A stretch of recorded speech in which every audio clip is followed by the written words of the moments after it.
আমি ৭ মাসের অন্তঃসত্ত্বা। আমার স্বামী আমাকে একা রুমে রেখে অন্য রুমে আরেকজনের সাথে শারীরিক সম্পর্কে মশগুল। আবিদ প্রতি রাতেই আমাকে ঘুম পাড়িয়ে রেখে কখন যে উঠে যেত টেরই পেতাম না। সন্দেহ হতে আজকে না ঘুমিয়ে সজাগ ছিলাম, কেন এমন করছে তা জানার জন্য। অনেক কষ্টে উঠে ওই রুমে নক দিলাম আবিদ কি করছে তা দেখার জন্য। আমার ডাক শুনে তারা চুপ করে রইল। আমি অনেক ডাকাডাকি করলাম কিন্তু আবিদ দরজা খুলল না। আমি শেষবার মতো নক দিয়ে বললাম, আবিদ, আমি বুঝতে পারছি তুমি আমাকে ঠকাচ্ছ। আমি আবিদকে ভালোবেসে বিয়ে করেছি।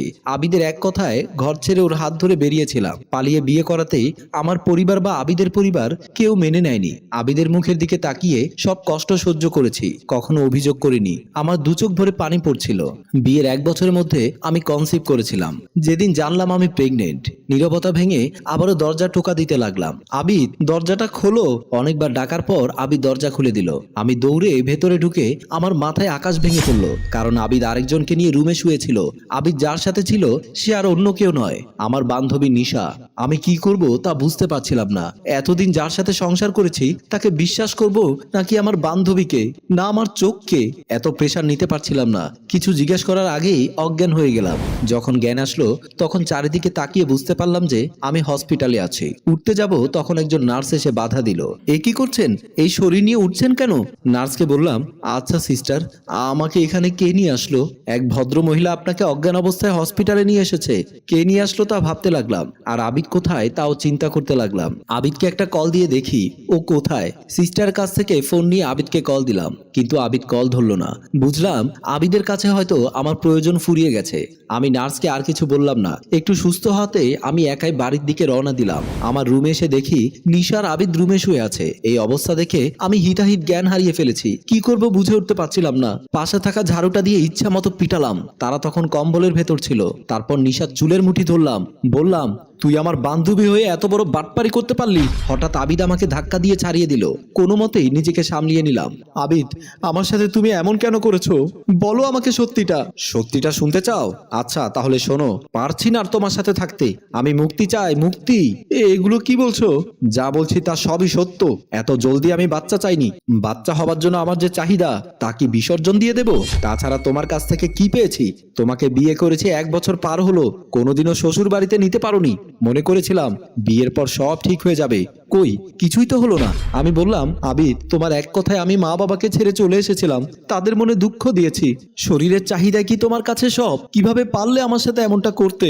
বাচ্চা তো আমি ইচ্ছে করে নেইনি, আল্লাহ খুশি হয়ে দিয়েছেন। বাচ্চাটা তো আমার একার না, তোমারও। আর নিশা, তুই আমার বান্ধবী হয়ে এটা কিভাবে করলি? আমার বান্ধবী কোনো কথাই বলে না। আবির বলল, ব্যাস অনেক হয়েছে, আমি চাই না তোমার সাথে সংসার করতে, চলে যাও। আবির শোনো, আর একটা কথাও বলবে না, এখনই বের হয়ে যাও, না হলে আমার থেকে খারাপ কেউ হবে না। আবিদের এমন হিংস্র মনোভাব দেখে আমি খুবই ভয় পেয়ে গিয়েছিলাম। আর কিছু না বলে কষ্ট ভরা জীবন নিয়ে এক কাপড়ে বেরিয়ে আসলাম। বাইরে এসে ভাবলাম, আবিদ এমনটা করবে কখনোই বুঝিনি। ভালোবাসার মানুষ থেকে কষ্ট পেলে বাঁচার ইচ্ছেটাই মরে যায়। কোথায় যাব, কি করব কিছুই বুঝতে পারছিলাম না। মা বাবার কাছে যাওয়ারও পথ নেই। কোথায় যাব ভাবতে ভাবতে মনে পড়লো এক দুঃসম্পর্কের ভাবির কথা। তার বাসায় গিয়ে দেখি দরজায় তালা।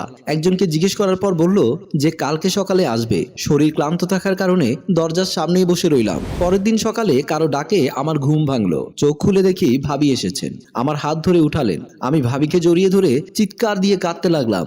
ভাবিকে আমি সব খুলে বললাম। আমার কথা শুনে ভাবি অবাক হলো না, কারণ ভাবি নাকি আগে থেকে জানতো যে আবিদের সাথে নিশার সম্পর্ক আছে। ভাবি, তাহলে আমাকে বলনি কেন? তোমাকে আগে বলিনি, ভেবেছিলাম হয়তো বাচ্চাটা হয়ে গেলে সব ঠিক হয়ে যাবে। তারপরেও দেখো কথা বলে ঠিক হয় কিনা। এখন কিছু খেয়ে নাও, আসো ভেতরে কথা বলি। আমাকে ভেতরে নিয়ে গেল, ডাইনিং রুমে বসালো। ভাবি আমার জন্য বিভিন্ন ফল ফ্রুটস আনলো। আমি ভাবিকে বললাম কিছু খেতে ইচ্ছে হচ্ছিল না। আবিদের কথাগুলো বারবার মনে পড়ছিল। ভাবি বলল, যদি তুমি ঠিকমতো খাওয়া দাওয়া না করো তাহলে তো তোমার বাচ্চার ক্ষতি হবে। বাচ্চার কথা ভেবে নিজেকে ভালো রাখো, কিছু খেয়ে নাও। তোমাকে নিয়ে আবিদের অফিসে যাব।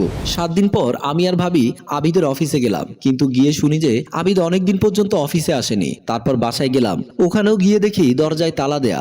দারোয়ান কাকাকে জিজ্ঞেস করলাম, সে বলল আবিদ 3 দিন আগে বাসা ছেড়ে চলে গেছে। কোথায় গেছে তাও কেউ জানে না। এবার আমি আবিদকে কোথায় খুঁজবো তাই ভেবে পাচ্ছিলাম না।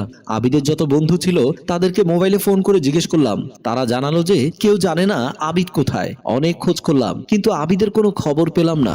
প্রায় 14 দিন হয়ে গেল আবিদের কোনো খবর নেই। তাই চিন্তা করলাম যে ভাবির বাসায় আর কতদিন থাকবো, তাই চলে যেতে চাইলাম। কিন্তু আমার এই অবস্থায় ভাবি কোথাও যেতে দিল না। কিন্তু ভাবি, এইভাবে আপনাদের উপর বসে বসে খেলে তো আপনাদের খরচা হবে। এগুলো কি বলো?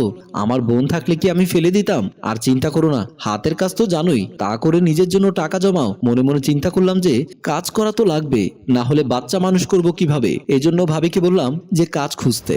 ভাবি আমার জন্য দোকান থেকে সেলাইয়ের জন্য কাপড় নিয়ে আসতো, সেলাই হলে তা আবার দিয়ে আসতো। দিন রাত এক করে কাজ করছিলাম। কাজের মধ্যে থাকায় আবিদের কথা মনে পড়তো না। দেখতে দেখতে 10 মাস হয়ে গেল। সেই মুহূর্ত চলে আসলো যে দিনটার অপেক্ষা করেছি এতদিন। হঠাৎ রাত 9টার দিকে আমার প্রচন্ড ব্যথা শুরু হয়। এবার ভাবি আর ভাইয়া আমাকে হসপিটালে নিয়ে যায়। এই সময়টা আবিদকে দরকার ছিল, কিন্তু ও তো আমাকে ছেড়ে কবেই চলে গেছে। আর এই বাচ্চাটা তো চায় না। যখন আমার কোলে আমার মেয়েটি দিল, তখন আমি হাসপাতালের বেডে এক পলক বাচ্চার চেহারা দেখে সব দুঃখ কষ্ট ভুলে গিয়েছিলাম। মনে মনে প্রতিজ্ঞা করলাম তখনকার অনুভূতি কেউ ভুলতে পারবে না। হসপিটাল থেকে বাড়ি চলে আসলাম। সেদিন আবিদ এসে ভাইয়ার কাছে অভিনয় করে বলল ওর নাকি ভুল হয়ে গেছে, প্রেমিকা নাকি সব কিছু নিয়ে পালিয়ে গেছে, তাকে নিঃস্ব করে দিয়েছে। ভাইয়া অনেক করে বুঝালো। তারপর আবিদকে নিয়ে আমার কাছে আসলো। আমি তখন রুমের মধ্যে আমার বাচ্চাকে ফিডার খাওয়াচ্ছিলাম। আবিদ আমাকে দেখে দৌড়ে এসে আমার দুহাত ধরে বলল, প্লিজ খুকু, তুমি আমাকে মাফ করে দাও। আমি তোমার সাথে অন্যায় করেছি। আজকে আমি সব হারিয়ে নিঃস্ব। নিশা আমার সব কিছু নিয়ে গেছে, আমাকে করেছে সর্বশান্ত। আবিদ বলল, ভাবি তুমি একটু ওকে বোঝাও। ভাবি বলল, জীবন যার সিদ্ধান্ত তার, আমি ওকে কিছু বলতে পারবো না। আর তুমি ওর প্রতি যে অবিচার করেছো, কোন মুখে আমি ওকে তোমার জন্য সাফাই গাইবো? আবিদ আবার ভাইয়াকে বলল। ভাইয়া জবাব দিল, এই বিষয়টা খুকুর পার্সোনাল, আমরা কেউ কিছু বলতে পারবো না। আবিদের কান্নামাখা চেহারাটা দেখে আমার মনে একটুও দাগ কাটেনি, কারণ এখন আর আবিদের কোনো জায়গা নেই আমার মনে।